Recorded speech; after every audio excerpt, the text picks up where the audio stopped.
Eu trouxe esse espaço para mostrar como que a gente pode fazer floresta mesmo se o canteiro for estreito. E essa situação do canteiro estreito é super comum em área de lazer. Então o que a gente precisa? Ao mesmo tempo que é fazer floresta com plantas maiores, a gente tem que lidar com essa condicionante da largura desse canteiro. Então olha só, para cá eu preciso de trazer uma frutífera e eu escolhi a jabuticabeira. Verdade que eu não consigo colocá-la direto no canteiro, concorda? Por ele ser estreito. Então eu vou trazê-la em vaso. E esse vaso não vem no fundo do jardim, ele vem para a lateral. Eu vou usar 2 vasos. E essa jabuticabeira também não vai ficar só em cima do piso. Eu vou fazer um calço, e esse calço a gente pode fazer tanto com madeira, com deck, ou então com uma pedra. No canteiro, vou colocar o vaso em cima, e esse vaso ele vai pegar parte do canteiro e vai pegar parte do piso também.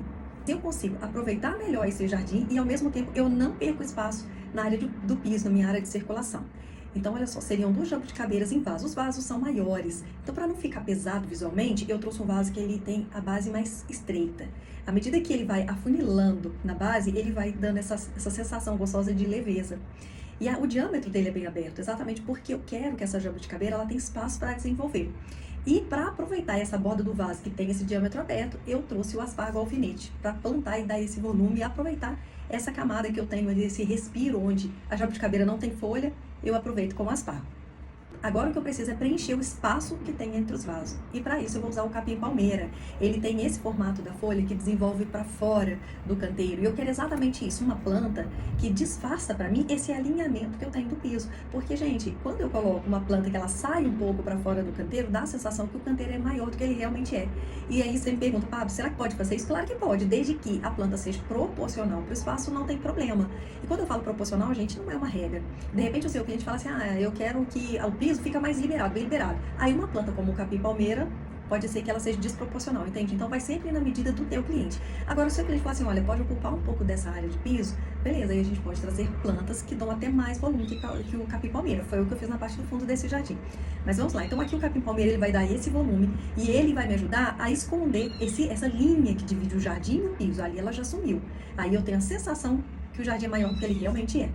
Continuando, eu chego na quina desse canteiro. Lá na quina, se eu colocar uma planta menor, miúda, o que acontece? Esse jardim vai parecer mais fundo ali naquele canto, entende? Então, o que a gente precisa fazer quando vocês tiverem um canteiro dessa forma, que faz essa quina?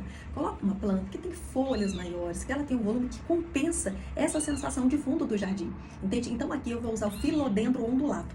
Ela é excelente para essa situação onde eu quero que aquele fundo, na verdade, ele fique bem preenchido e que a planta saia para fora, que ela dê esse volume interessante para preencher essa curva que o jardim faz ali. Na mesma proporção do filodendro ondulato, até um pouquinho mais, eu tenho o guaimbê. Então aqui eu quero o quê? Um volume horizontal. Eu quero plantas que deem bastante volume, que eu quero preencher esse fundo do jardim. Repara que aqui a minha planta protagonista é a jabuticabeira. Então ela vai ser a planta maior que eu tenho nessa composição. O restante das plantas, elas vão oscilar aí entre 80 centímetros, 60, 1 metro, 1,5 metro. E depois o guaimbê, eu trago a estrelícia. Eu queria uma planta que florisse. E eu queria uma flor de um tom mais quente, um laranja. A estrelícia é excelente, porque ela é ideal para área de lazer, ela pode com sol forte, é de baixa manutenção, e ela preenche bem aquele canto ali onde está a ducha. E para completar essa área, nada melhor do que a gente trazer um banco para aumentar o tempo de permanência das pessoas ali naquele jardim. E para aumentar a sombra, junto com esse banco, eu trouxe um ombrelone, e atrás desse ombrelone, desse banco, lá na parede do jardim, eu também trouxe uma treliça, porque eu queria preencher exatamente essa camada.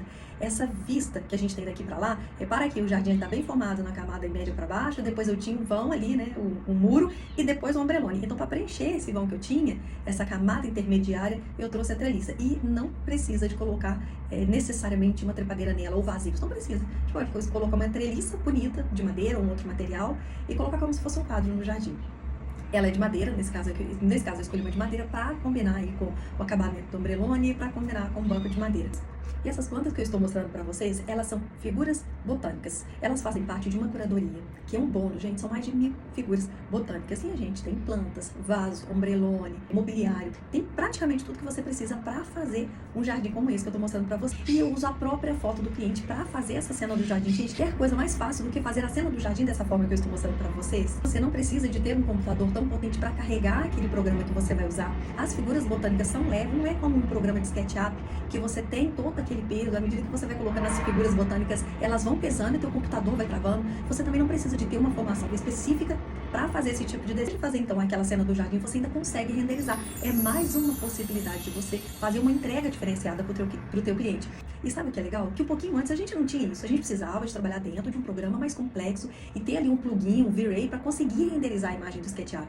Só que dessa forma que eu ensino no curso, você consegue sim fazer toda a cena do jardim daquela forma que te contei e ainda renderizar no final. E é claro que antes de finalizar essa imagem que ela está renderizada e entregar para o cliente, ainda tem que fazer alguns ajustes, certo? Mas tudo isso eu mostro lá no curso para você que tem vontade de mostrar a cena do jardim, como que ele vai ficar, explicar para o teu cliente, até porque isso agrega valor na sua apresentação. Mas até hoje, você estava pelejando com o SketchUp, com outros programas complexos, eu vou deixar o link no próximo Stories. Clica nele para você assistir um vídeo e conhecer o nosso método DNA de Floresta.